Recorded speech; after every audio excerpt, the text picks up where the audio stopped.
हूँ। आज जो बेटियों के नसीब के साथ खिलवाड़ हो रहा है और ये इर्तदाद की कंडीशन में बेटी आ गई है। हर बाप के पास 15 लाख नहीं है देने के लिए, हर किसी के पास 20 लाख नहीं है देने के लिए। कोई तो इतना गरीब है कि 2 वक्त की रोटी मुश्किल से बेटी को खिला रहा है, कोई इतना ज्यादा कमजोर है कि अपनी बेटी को 2 वक्त की रोटी खिलाने में सुबह से शाम तक पसीना बहाता है, तब जाकर के बेटियों को 2 वक्त की रोटी खिलाता है। तुम 15 लाख देकर के बेटी को रुखसत कर दोगे, जिस बाप के पास देने के लिए लाख 2 लाख नहीं है, उन बेटियों की जिंदगी का क्या बनेगा। हाँ हाँ, अगर जन्नत पे हाथ उठाने की बारी आए, हर कोई कहेगा मैं जन्नती हूँ, मुझे जन्नत चाहिए। अभी मैं ऐलान कर दूं, 50 रुपए दो जन्नत लेके चले जाओ, सारे लोग 50-50 रुपए में जन्नत के खरीदार बन जाएंगे। सुन प्यारे, अगर जन्नत में जाना चाहते हो, किसी गरीब का सहारा बन जाओ, कयामत में मुस्तफा तुम्हारा सहारा बन जाए। बहुत खूब, बहुत खूब। एक बाप की बेटी जवान हो जाती है, बाप बेटी को देख के सूखना शुरू कर देता है।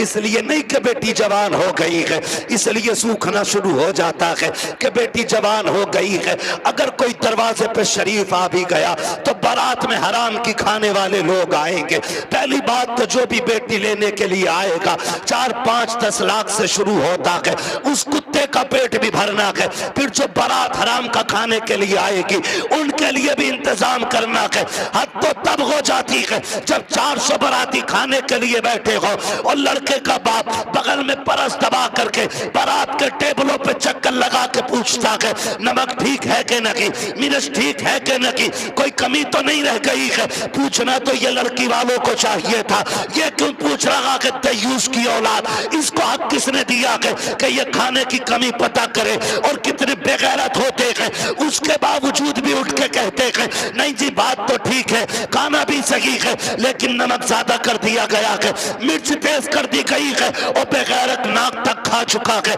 तो खाने में ऐब निकाल क्यों रखा है। पहली बात तो ये है लड़के वालों को हक नहीं है कि वो बारात के खाने के बारे में पूछे और फिर ये कहे खाना कैसा है। सुन बेगैरत सुन, जब तुझे लगे कि तेरी बारात हराम के लुक़मे तोड़ रखी है तो कोने में झांक के देखना, उसी पिंडाल के किसी कोने में लड़की का बाप सहमा हुआ होगा, गर्दन झुकी होगी, बगल में हाथ होंगे, आंखों में नमी होगी, कभी बारात देखता होगा, कभी आसमान को देखता होगा, कहेगा मालिक आज लाज बचा लेना।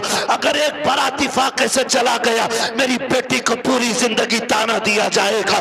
गरीब बाप खड़े होकर के अपने रब को आवाज़ें दे दे के कहता है मेरे परवरदिगार खाने में बरकत देना, अल्लाह खाना कम ना पड़ जाए। और जब खाने से निकलता बंदा अगर वो पूछता कि बताओ खाना कैसा था, और एक बेटी के बाप से बड़ी बेगैरती से कह दिया जाता है कि खाना ठीक था लेकिन नमक की कमी थी, मिर्च ज्यादा थी, बाप का कलेजा टूट जाता है। मैं पूछना चाहता हूँ अगर नमक ज्यादा भी था, मिर्च तेज हो गई थी, अगर तुम इतना कह देते अल्लाह का शुक्र है बहुत अच्छा खाना है, तो तेरा क्या चला जाता, कम से कम गरीब का मान रह जाता, उसका दिल रह जाता।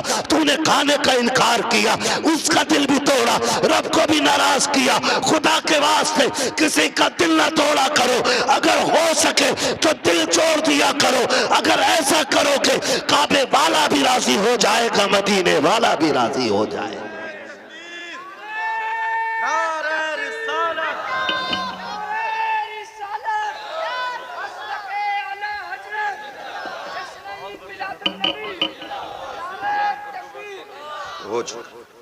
तवज्जो है सारे लोगों की, जरा कह दे या रसूल अल्लाह, खाली जलसे करने से कुछ नहीं होने वाला। तुम्हारी बेटियां मुर्तद हो जाएं, भाग जाएं गैर के साथ और तू तस्वीर लेके बैठा रहे, इस्लाम इसकी इजाजत नहीं देता है, इस्लाम इसकी इजाजत नहीं देता है। हर वो रास्ता बंद करो जो हमारी बेटियों को मुर्तद होने पे मजबूर कर रहा है। फला की गई हमारी थोड़ी गई ना, एक की गई तो सबकी चली गई। हो कहां पे तुम्हें पता है?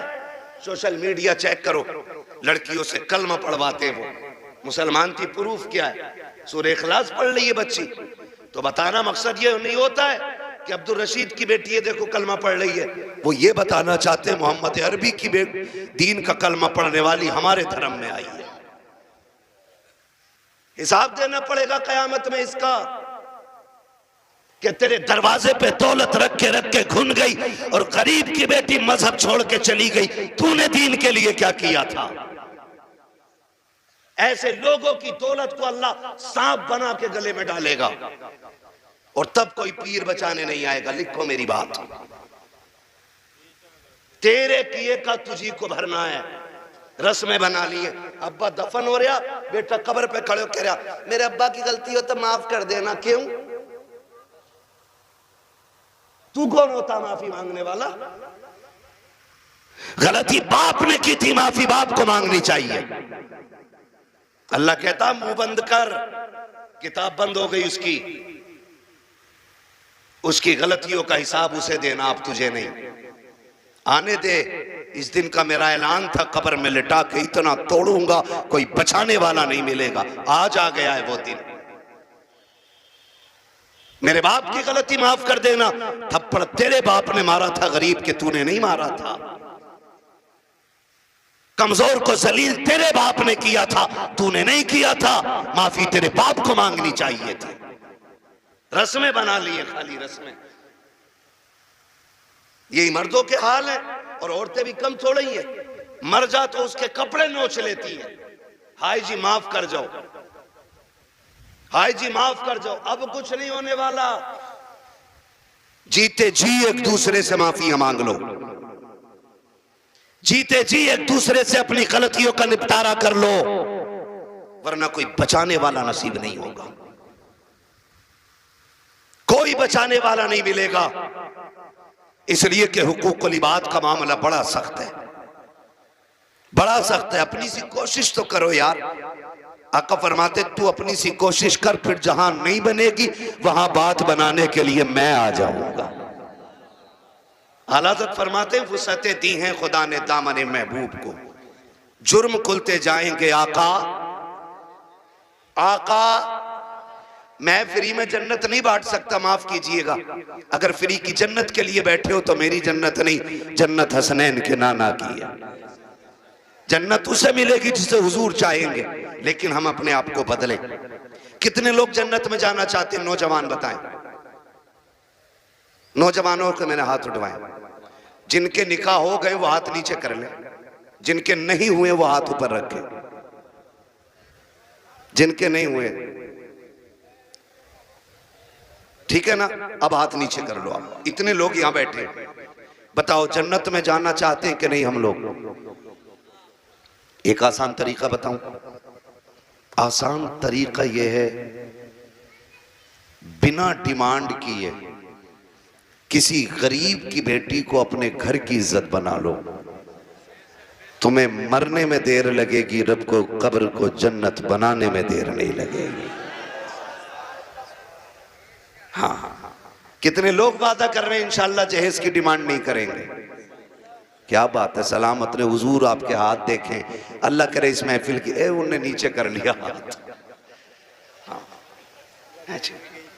नहीं वो लगने गई होगी, अब्बा ने कही होगी मुंह तोड़ दूंगा, तो बुलेट ना मिली तो। अब्बा भी बड़ा बेगैरत होता, हाथ नीचे करो, अब्बा याद आ गया। 1 मिनट नहीं बैठागा अब्बा को बुलेट पे ही, और अब्बा लिस्ट में सबसे ऊपर बुलेट लेके घूम रहा। हाँ, 1 मिनट नहीं बैठागा बुलेट पे अब्बा को, और अब्बा के हाथ में इतनी लंबी लिस्ट है। पिलाई पूछ लिया बेड में क्या इंची वाली है, 1 दिन नहीं बैठेगा बुढ़ा बेड पे। और गरीब का जीना हराम करने में सबसे आगे है। नहीं अब्बा ही कर रहा है। तो कितने लोग जन्नत में जाना चाहते हैं? नौजवान जरा बताएं, मैं आसान तरीका बता रहा हूं। सारे जाना चाहते हैं ना? हाथ नीचे कर लो, खुदा सलामत रखे। पूर्व ससुर के देने से नहीं पड़ती है, किसके देने से पड़ती है? बहुत कमजोर लोग हो यार। हमारा रब कौन है तब पता है ना, तो फिर बोलो किसके देने से पूर्व पड़ती है? तो ससुर से मांगना चाहिए कि अल्लाह से? बोलो किससे? तो इसे कुत्ता ना कहूं जो ससुर के आगे यूं कह रहे हैं 10 लाख चाहिए, कोई दिक्कत ना। कुत्ता वो खाता जो फेंका जाता है, और ये कुत्ते से बदतर है जो छीन के ला रहा है। कितने ऐसे लोग हैं ना, कितने होशियार होते हैं, इतने होशियार होते हैं। रिश्ता करा दो साहब, कोई डिमांड करना ना, कुछ ना, खाली लड़की दिलवा दी। खाली लड़की मिल गई, फिर बिचौलिया आके कहता सुनो कि हाँ कि लोग बड़े अच्छे शरीफ हैं, कुछ भी ना मांग रहे, लड़की कह रहे लेकिन यार तुम कुछ गैरत करियो। बिचौलिया भी बड़ा बड़ा बना हुआ पड़ा। अगर इसकी कुटाई का नंबर आ गया ना तो कोई बचाने वाला नहीं मिलेगा। कोई बिचौलिया, सबको नहीं कह रहा हूं, जो अच्छे वो तो अच्छे ही है। एक दूसरे का मुंह ना देखा करो, मुझे दोनों ही चोर लगते हैं। फिर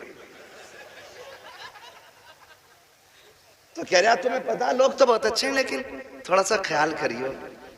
क्या ना गाड़ी कौन सी निकाल ले? तो गरीब बंदा कह रहा है कि हाँ एस्प्लेंडर निकालने कि ना, वो लड़का कह रहा था यार वो बुलेट हो जाती ना तो अच्छी थी। ऐसे भीख मांग रहा, कैसे फेर डाल के भीख मांग रहा। जो दरवाजे पे आके कहता भीख मांगता, वो भी कहता खुदा तेरी नस्लों को आबाद रखे, तेरी औलाद सलामत रहे, तेरी नस्लें बरकत होती रहे। हैं भीख मांगने वाला भी ये कह रहा, और ये डायरेक्ट कह रहा ना बुलेट हो जाती तो अच्छी थी। लड़के का मन जो है ना थोड़ा बुलेट को हो रहा, और तुम पे ना हो पैसे तो हमसे ले लो। तो लड़की वाला गैरत करके कहता ना यार हम ही डाल देंगे। इसका काम सीधा बुलेट करवा दी एक बार में। जब शादी के 4 दिन रह गए तो कह रहा खाने में क्या दे रहे हो? सुना खाली कोरमा कर रहे हो, क्यों कबाब खागा? बेगैरत कहीं का। कह रहा कोरमा कर रहे हो खाली, क्यों? उसकी कलेजी भुनवा ले लड़की के बाप की। बेटे पैर थोड़ा जलसा है। कह रहा खाली कोरमा कर रहे हो? क्या हाँ कहना, वो ये कह रहे थे ना बिरयानी भी हो जाती और थोड़ा हलीम और बढ़ा दियो। अब तो ये चल ही रहा, फेफड़े निकाल दिए बेटी वालों के, ऐसी कंडीशन कर देते। अभी कुछ दिन पहले की बात थी, एक न्यूज शाये की गई, एक बाप ने बेटी की शादी से 4 दिन पहले फांसी लगा ली। क्यों फांसी लगाई? तारीख का ये बाप इस दौर के कलंक बन करके माथे पे चमकता रखेगा, सिर्फ इसलिए कि जब बेटी के निकाह के 3 दिन बाकी रह गए थे तब ससुराल वालों ने लिस्ट बनाकर जहेज की भेजी। उसमें महंगे महंगे सामान भी थे। गरीब बाप जब शाम को घर पे आया, खाने के लिए बैठा तो लुक़्मे हलक से नहीं उतरे। बेटी बेटी होती है समझ गई। अब्बा बात क्या है, क्यों नहीं खा रहे हो? का बेटी कुछ न की है। अल्लाह अकबर बेटी कहती है अब्बा मेरी वजह तो नहीं है? का नहीं बेटी तेरी कोई वजह न की है। तारीख गवाह है कि वो बाप जो दिन भर ठेला लगाता था, जिसको बाप की बेटे की रुखसती करनी थी, उस बाप ने रात के सन्नाटे में फांसी लगा करके अपनी मौत को गले लगाया। अगले दिन लाश जब उतारी गई, जेब के अंदर से कागज मिला, उसमें लिखा हुआ था मेरे रिश्तेदारों मैं इस लायक नहीं हूं कि तुम्हारी खुशी पूरी कर सकूं, और बेटी को नाकामी का चेहरा नहीं दिखा सकता था, इसलिए मैं दुनिया छोड़ के जा रहा हूं। अगर मेरी लाश तुम्हारे काम आ जाए तो इससे फायदा उठा लेना। तुम्हें खुदा का वास्ता इन हालात में बेटी वालों को मत लाओ। कैसे मौतें हो, अगर ऐसे मौतें होंगी तो ना कोई यहां बचाने वाला मिलेगा ना वहां बचाने वाला मिलेगा। आसान करो शादियों को, करेंगे इंशाअल्लाह आसान करेंगे। कितने लोग जहेज नहीं मांगेंगे वो हाथ उठा के बता दे। वो बुढ़े भी हाथ उठाते जिन्हें बेटों के लिए नहीं लेना। हाथ देखो कौन नहीं उठा रहा है। नहीं सारे उठाएं एक साथ। जवान भी जिन्हें, सुनो पहले समझ लो, पहले समझ लो सही से। हाँ वो जवान हाथ उठा के वादा करें जिनकी शादी नहीं हुई है कि हम जहेज मांगेंगे नहीं। और वो बूढ़े जिनकी औलाद है वो ये वादा करें हम अपनी औलाद के लिए सवाल नहीं करेंगे किसी से। कर सकते वादा? कितने लोग कर रहे हैं? जरा हाथ उठा दे। अल्लाह का शुक्र है, बस हाथ नीचे रख लो, इतनी हुजूर के गुलाम काफी थे। बाकी को तो देख लेना मैदान महशर में, सब पता चल जाएगा। बस इतने लोगों ने हाथ उठाया। अल्लाह करे इतने लोग ये डिमांड बंद कर देंगे ना, तो अगर ये 200 लोगों के हाथ उठे ना तो इंशाल्लाह 200 बेटियों का जीना आसान हो जाएगा। और मेरा नबी आया ही बेटियों की जिंदगी आसान करने के लिए है। इसलिए 12वीं की इस महफिल में मैं बेटियों की इज्जत के हवाले से कहना चाहता हूँ, खुदारा इतना आसान कर दो निकाह कि बेटियां सुबह फजर में उठ के कहा करें, शुक्र मालिक तूने हुजूर की उम्मत में पैदा कर दिया है। हाँ जी, अल्लाह सलामत रखे, क्योंकि हुजूर आए, बेटियों को जीने का सलीका मिला है। और बेटियों से भी एक बात कह जाऊं, आखिर में कह दूं बेटियों से भी एक बात, आखिरी बात है, बेटियों से भी कह दे रहा हूं, बेटियों से गुजारिश है, कभी भी अपने बाप के सामने खड़ी ना होना। खड़े होने का मतलब यह है कभी बाप के मुकाबले में ना आना। कभी ऐसा नहीं होना चाहिए कि बाप के जायज फैसले पे तुम इनकार करो।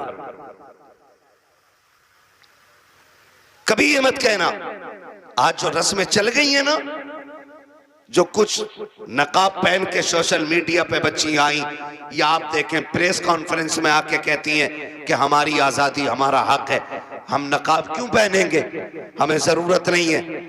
ऐसी बच्चियों को देख करके कई बच्चियों की सोचें बिगड़ती जा रही हैं। मैं बेटियों से गुजारिश करना चाहूंगा, कभी बेटियां बाप के मुकाबले में आके खड़ी ना हो, और कभी ये ना कहें कि मेरा जिस्म मेरी मर्जी है, मेरा वजूद मेरी मर्जी है। मेरी बेटी अगर रुखसती की बात निकाह की आए ना, तो कभी बाप से जहेज की फरमाइश ना करना। कभी ये मत कहना अपने बाप से कि अब्बा जैसा फलां की बेटी को जहेज मिला वैसी मैं लेके जाऊंगी, इसलिए कि हो सकता है तेरे बाप का कब्जा ना हो। इसलिए कि हर बाप अपनी बेटी को अपनी हैसियत से बढ़ के ही देना चाहता है। ये क्लियर है, हर बाप अपनी बेटी को सुन रहे हैं, हैसियत से बढ़ के ही देना चाहता है। इसलिए बेटियों से गुजारिश है, अगर रुखसती की बारी आए और बाप पूछ भी लेना, बेटी बता क्या क्या चाहिए, तो उसके कदमों में बैठना और उसके आगे दुपट्टे की झोली बनाना, कहना अब्बा अगर देना है ना तो चंद मोहब्बत की दुआएं बेटी की झोली में डाल दे, इसलिए कि तेरी दी हुई महंगी वॉशिंग मशीन 4 साल में खत्म हो जाएगी, तेरा दिया हुआ फ्रिज 3 साल में गल जाएगा, तेरी दी हुई बाइक साल 2 साल 10 साल में टूट जाएगी। प्यार भरी दुआएं दे दे, आखिरी सांस तक काम आती रहेंगे। और कभी बाप के मुकाबले में बेटियों खड़ा ना होना, कभी इनको जलील ना करना। मुझे तो हैरत होती है वो बेटियां जो बाप की मर्जी के बगैर किसी के साथ भाग जाती हैं, उनकी हिम्मत कैसे हो जाती है कि वह बाप के चेहरे पे कलंक लगा जाती हैं। उन्हें भरोसा कैसे हो सकता है 2 घंटे नाली पे बैठ के बात करने वाले नौजवान पर, कि जो अपने बाप की इज्जत की फिक्र नहीं कर सकता, वो तेरी इज्जत की रखवाली क्या करेगा। और मैं नौजवानों से कहूंगा, ऐसी बेटियों से कभी निकाह न करना जो शादी से पहले तुमसे फोन पे बात करती हो, इसलिए कि जो अपने बाप की इज्जत की रखवाली नहीं कर सकती, वो अपने शोहर की इज्जत की रखवाली कभी नहीं कर सकती है।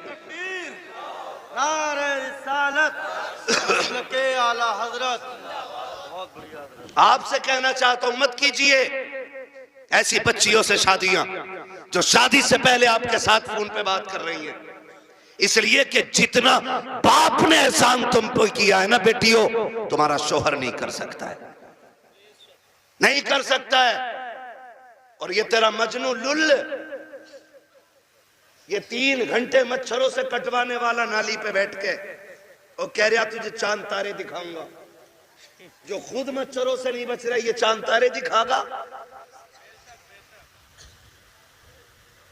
हाँ, और फिर बाप की इज्जत पे काली पोतने वाली बेटियों का अंजाम या तो फ्रिज में टुकड़े मिलेंगे, या बोरी में रोड पे मिलेगी, या ईख के खेत में टुकड़े मिलेंगे, या फ्रिज में पैक मिलेगी। इसलिए कि लव मैरिज के अंदर कितने दिल तोड़े जाते हैं, कितनों की इज्जतें उड़ाई जाती हैं, कितने दिलों से खिलवाड़ होता है, ये कोई नहीं जानता है। इसलिए इस तरह की शादियों पे लानतें बरसा करती है। अरेंज मैरिज कर, माँ बाप की मर्जी से कर, खुदा की कसम जिसमें सबकी रजा होती है उसी में खुदा की रजा होती है।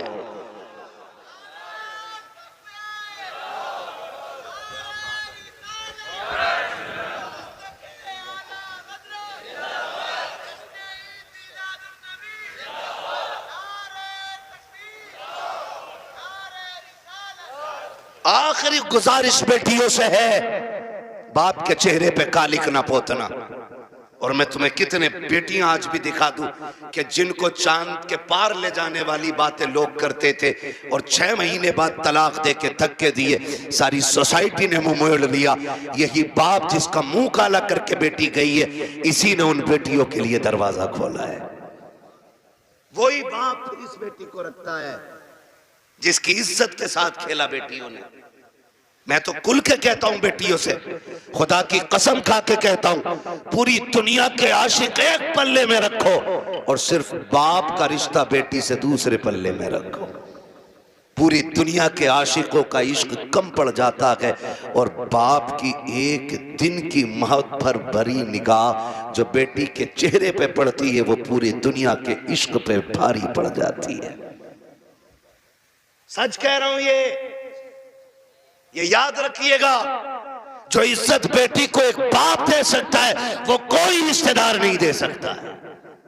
और ये मेरे नबी ने करके दिखाया है। आज कहना आसान है, मेरी बेटी मेरे जिगर का टुकड़ा है। हुजूर ने तब कहा था मेरी बेटी मेरे जिगर का टुकड़ा है, जब बेटी को कत्ल करने पे फख्र होता था। हाँ, क्या दोगी बेटी हो, क्या कर सकती हो बाप के लिए, इसका एहसान जानती हो तो तुम्हें बताऊं। अगर ना पता हो ये बात जहन नशीन कर लेना। एक एक बेटी मेरी बात कान खोल के सुन लेना। इस बेटी को 12वीं वाले सरकार ने इज्जतें दी हैं। सुन मेरी बेटी, जब तू माँ के शिकम में आई थी, पूरा खानदान कह रहा था बेटा होगा तो अब्दुल्ला नाम रखेंगे। कोई कहता था अपने नाम पे नाम रखूंगा, कोई कहेगा भतीजे का नाम ये रखूंगा, दादा कहते था पोते का नाम ये रखूंगा, दादी कहती थी लाडला आएगा, नाम उसका शेर रखा जाएगा, अब्दुल्ला रखा जाएगा। सबने बेटों के नाम सोचे थे, बेटी का तो तसव्वुर भी किसी का नहीं था। जब वक्त ऊपर हुआ विलादत के वक्त से, तेरी माँ को हॉस्पिटल ले जाया गया। चचा ने कहा कि ऑर्डर दे दो, जल्दी से मीठा बन जाए, भतीजा आने वाला है। पूरे खानदान में खुशियां थी, लेकिन अचानक हॉस्पिटल से फोन आया कि बेटी आई है। चचा का चेहरा उतर गया, दादी का चेहरा उतर गया, दादा बिस्तर पे गिर गया। वो जो मीठे बने थे, लोगों ने ऑर्डर कैंसिल कराए। दुकान वालों ने कहा क्यों नहीं लेता, कहा बेटा आता तो लेता, भतीजा आया कि इसलिए मीठा नहीं चाहिए। ये कह के मीठा टुकड़ा दिया गया था, क्योंकि तू पैदा हो गई है। दुनिया ने तुझे मनहूस समझ रहा है, दुनिया आज भी तुझको वैल्यूबल नहीं मान रही है। खुदा की कसम खा के कहता हूं, जब चचा को तेरे आने से तकलीफ, दादा को तेरे आने से तकलीफ, दादी का चेहरा तेरी वजह से उतरा है, सबने तुझे ठुकराया। एक बाप ही तो था जो हॉस्पिटल सीना उठा के गया था और इसने तुझे गोद में उठा के तुझे चूम के कहा था दुनिया लानत दे रखी है, लेकिन शुक्र है अल्लाह ने मुझे जन्नत का टिकट अता फरमा दिया है। सबसे पहले जिसने तुझे अपनाया वो तेरा बाप था। हालांकि चचा ने भी मीठे से इनकार किया। ये कहता मेरे लिए जन्नत का टिकट आ गया, मेरे जिगर का टुकड़ा आ गया है। ये बाप फिर तुझे कंधे पे लेके बाजार गया। लोग कहते थे दुनिया बेटे को उठा के घूमती है, कितना मनहूस है, 4 बेटियां ही बेटियां, एक चराग जलाने वाला नहीं। मैं कहता हूं मुंह बंद कर, अल्लाह बुझाने पे आए ना तो 18 बेटों वालों के चराग बुझा देता है, और जब जलाने पे आता है तो खुदा बेनामो निशान लोगों के नाम के चराग दिला देता है। कह रहा एक भी नहीं चराग जलाने वालों, खाली बेटियां ही बेटियां हैं। तो पता बाप क्या कहता था? बाप फखर से कहता था बस कर, तुझे नहीं पता मुझे बेटी में बेटा नजर आ रहा है, मुझे बेटी काफी है। ये कह के बाप तुझे 18 साल पलता रहा, और आज किसी की मोहब्बत ने तुझे ऐसा बहकाया कि उसी बाप के माथे पे कालिक पोत गई बेटी। खुदा के वास्ते बेटियों से गुजारिश करूंगा, कितनी भी बड़ी तुम्हें कोई स्कीम, कोई ऑफर तुम्हें कोई करे, कभी किसी की नहीं सुननी है। अपने बूढ़े बाप के सफेदी के लगे हुए बालों को देखना है, अपने बाप के लगे हुए टोपी के पैबंद को देखना है। इसलिए कि करोड़पति बाप का बेटा तुम्हें चंद दिन ऐश करा सकता है, फिर तुम्हें एक जूती से ज्यादा औकात नहीं देगा। वो भी अपने बाप के घर में रह, भले चटनी से खाएगी रोजाना, शहजादी बन के रोटी खाया करेगी।